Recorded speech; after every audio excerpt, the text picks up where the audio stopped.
Welcome back to the deep dive. Today we've got a stack of sources that paint a picture of, well, honestly, one of the most aggressive pivots in human history. Yeah, aggressive is definitely the right word for it. Right. So I want you to mentally transport yourself to Europe in the mid 15th century. It's around 1450.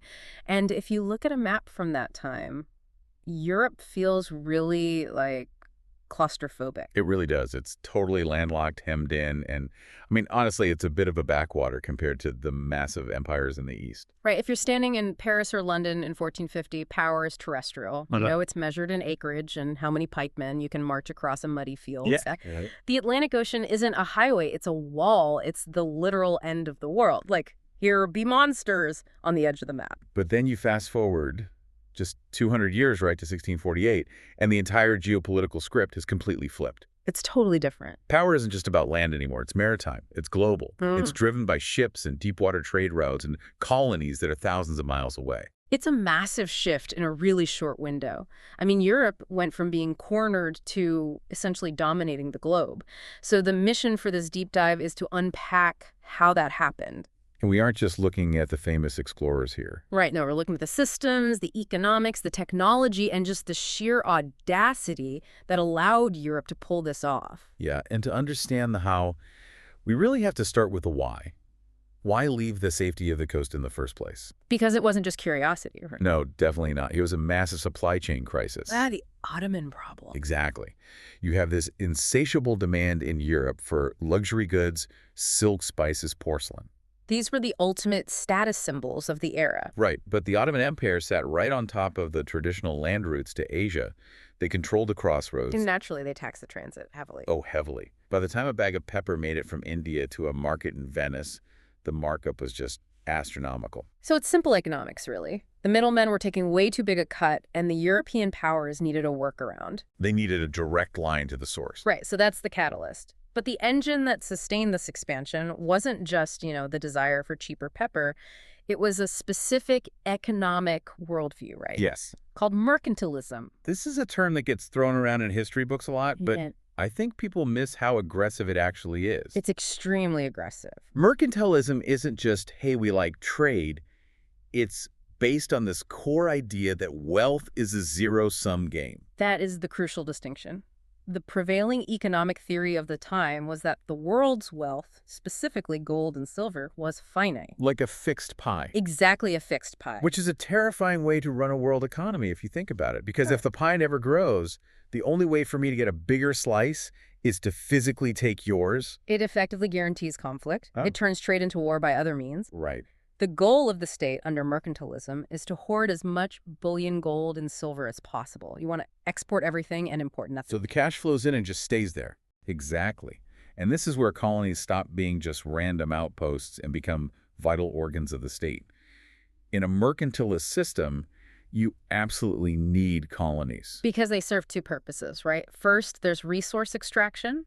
Right. You want to control the source of the sugar or the timber or the gold so you aren't paying a rival European power for it. And second, you need them as captive markets. This is the part that really highlights the control aspect for me. Oh, yeah. The captive market concept is huge. Like if I'm a colonist in Virginia or New Spain, I can't just buy my furniture from whoever makes it cheapest. I have to buy it from the mother country. It's a closed loop. It's perfectly designed to funnel wealth back to the capital.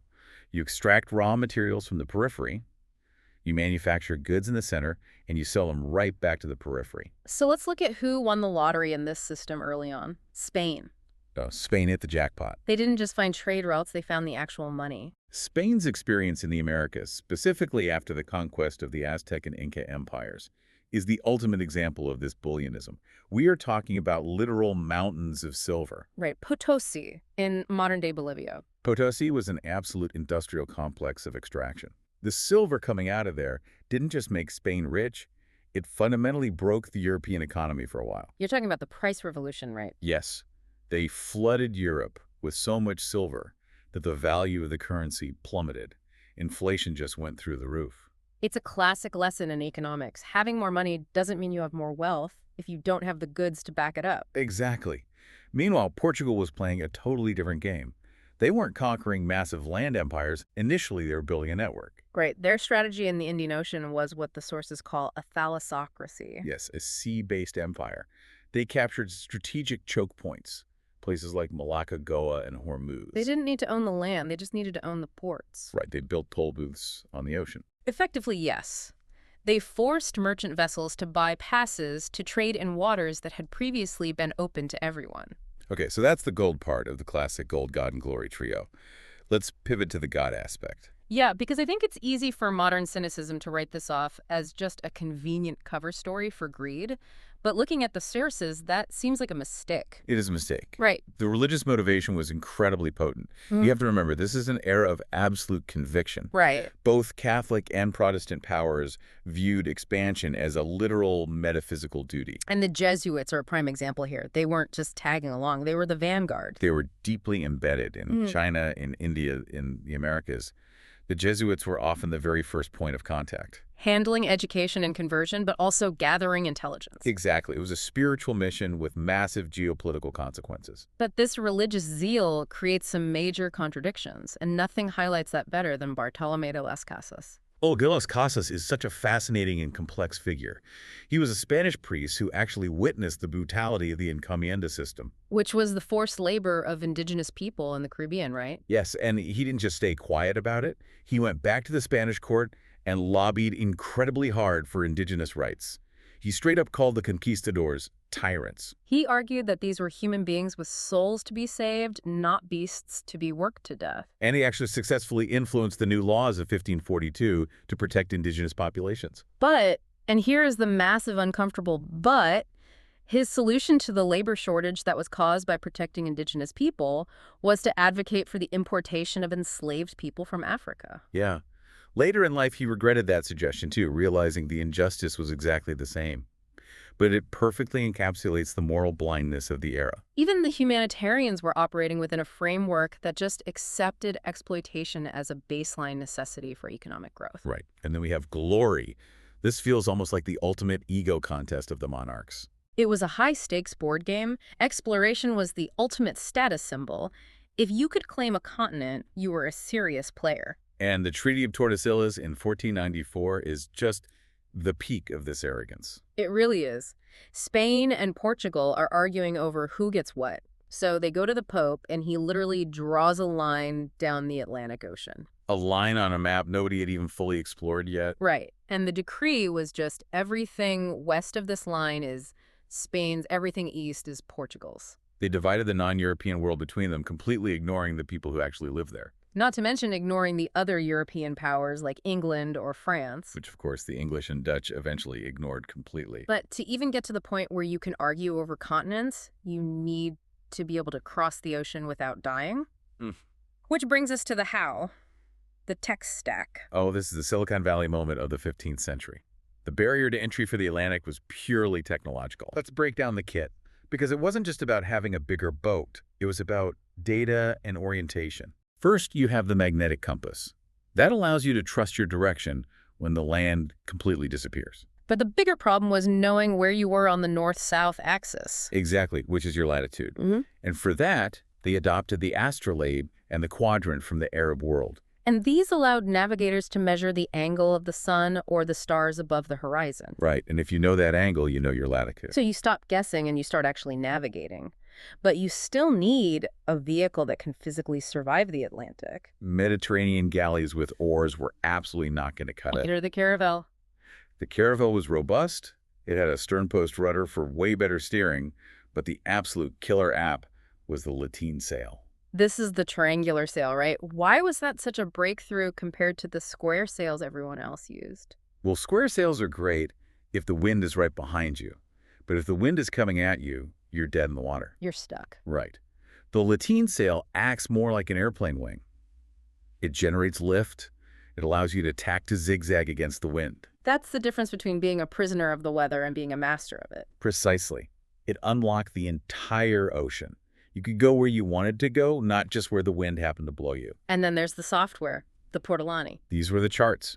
highly detailed maps based on compass headings and estimated distances. And thanks to the printing press, this data could be copied and distributed. You could iterate on the knowledge of the captain who sailed before you. Of course, the tech stack had a heavily weaponized component too, gunpowder. Yeah, we can't ignore that. When Europeans arrived in the Americas or Asia, they often brought ship-mounted cannons. That mobile firepower gave them a massive asymmetry in violence. It allowed relatively small crews to intimidate entire cities. So we have the motivation and we have the tech. But what I found really interesting in the sources is that not every European state played the game the same way. No, they didn't at all. We tend to lump them all together, but the French strategy was very different from, say, the Dutch strategy. This is a crucial distinction. Let's look at France first, under the guidance of Jean-Baptiste Colbert, the finance minister for Louis XIV. The ultimate micromanager. Oh, completely. Colbert is the poster child for state-directed mercantilism. He believed the state should control absolutely every aspect of the economy to ensure quality and a favorable balance of trade. He abolished internal tariffs to unify France, but then slapped massive tariffs on foreign goods. So the government is acting as the CEO. Yes. And regarding their colonies, like New France and Quebec, they were seen as extensions of the royal domain, highly regulated, focused on fur and timber, and strictly meant to serve the glory of the king. Now compare that to the Dutch. The Dutch Republic was a fraction of the size of France, yet they completely dominated global trade in the 17th century. Because the Dutch invented a totally different model, corporate sovereignty. The Dutch East India Company, VOC. And this wasn't just a company like Apple or Google today. No, it was a state within a state. The VOC could mint its own money-signed treaties with foreign kings, and most importantly, it had its own private army and navy. And it was funded differently, which is fascinating. This is essentially the birth of the stock market. That's the key innovation right there. The VOC was the first company to issue stock to the general public. It allowed them to raise massive amounts of capital, more than a king could scrape together from taxes. And spread the risk across thousands of investors. Exactly. So while Colbert is trying to micromanage individual fur trappers in Quebec, the VOC is practically running its own empire in Indonesia with a corporate board back in Amsterdam. And that efficiency allowed the Dutch to undercut everyone else on shipping costs. They were basically the Amazon Prime of the 17th century. So true. So we have all these fleets, these different state strategies, all converging on the rest of the world. We need to talk about the fallout, the so what of all this. The immediate consequence is the creation of the Atlantic triangular trade. Europe, Africa, and the Americas become locked in this continuous feedback loop of goods, money, and labor. But labor is a really sterile word for what was actually happening. It is. This global network was powered by the transatlantic slave trade. The extraction of wealth from the Americas, the sugar, the cotton, the silver, was totally dependent on the forced migration and enslavement of millions of Africans. That is the foundation the entire system rested on. It was. And then there's the biological impact, the Columbian Exchange. Which is perhaps the most profound change of all. You have the mixing of ecosystems that had been completely separate for millions of years. And it's not just about tomatoes coming to Italy or potatoes coming to Ireland. Right, it's about disease. Smallpox, measles, influenza. These pathogens absolutely decimated indigenous populations in the Americas who had no prior exposure to them. We're talking about a demographic collapse of up to 90% in some areas. It cleared the way for conquest more effectively than any gun ever could. Simultaneously, though, you have a massive cultural collision. The sources refer to it as syncretism.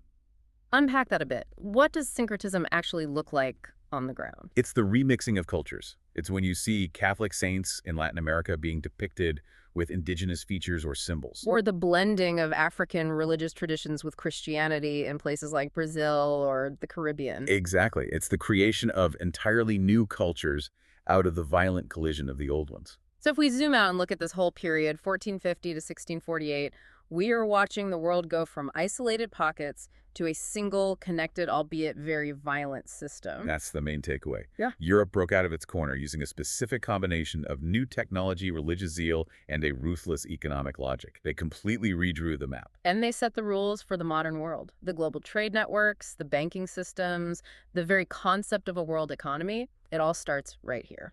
The infrastructure of our daily lives today, global shipping stock markets, international currency exchange, it all has its roots in the solutions they invented to solve the problems of the 15th century. Which brings me to a final thought I want to leave with you, the listener. We talked a lot about mercantilism today, that belief that the pie is fixed and if you eat, I starve. The zero-sum game. Right. Modern economics tells us that isn't true anymore. We're taught that trade creates value, that the pie gets bigger for everyone. That's the theory. But when you look at the headlines today, nations fighting over rare earth minerals for batteries, trade wars over microchips, the scramble for Arctic resources, it really makes you wonder. It certainly does. How much of that 15th century zero-sum DNA is still running the show? Are we really baking new pies, or are we just using better knives to carve up the same old one? That is exactly the question that keeps historians and economists up at night. Something to think about. Thanks for deep diving with us today. We'll catch you on the next one.